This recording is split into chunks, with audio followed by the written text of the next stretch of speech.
Prezados leitores, neste capítulo 7, a gente tem mais ou menos uma transição, porque a gente enfrentou nos capítulos anteriores petição inicial e contestação. E depois a gente vai partir para a análise de processo de execução, parte recursal. Então, neste capítulo, a gente enfrenta o quê? A questão dos prazos, a tormentosa questão dos prazos, em que o código supostamente facilita a vida do advogado, mas tem umas dúvidas a respeito disso.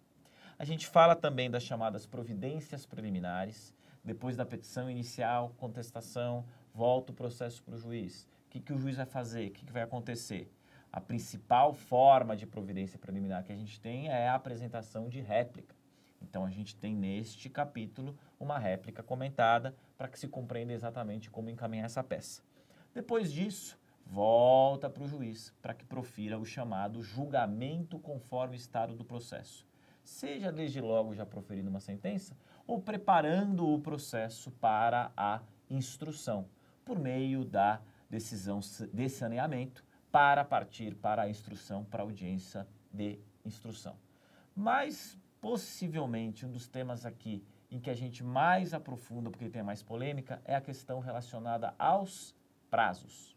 É interessante, nesse capítulo, providências preliminares, julgamento conforme o estado do processo, a gente já começa falando sobre o prazo. Afinal de contas, prazo realmente é um objeto de preocupação em relação à advocacia. Até porque muitas vezes o advogado é muito bom de matemática, né? Então, pode ser complicado aí que ele realmente se desencumba do prazo. Por isso, a gente tem até um exercício para contagem, mostrando aí para quem está se ambientando e se acostumando com o tema, um exercício para verificar como é que a gente contaria esse prazo. E a gente também enfrenta uma previsão do novo CPC, do Código de 2015, que é a questão da contagem dos prazos processuais em dias úteis.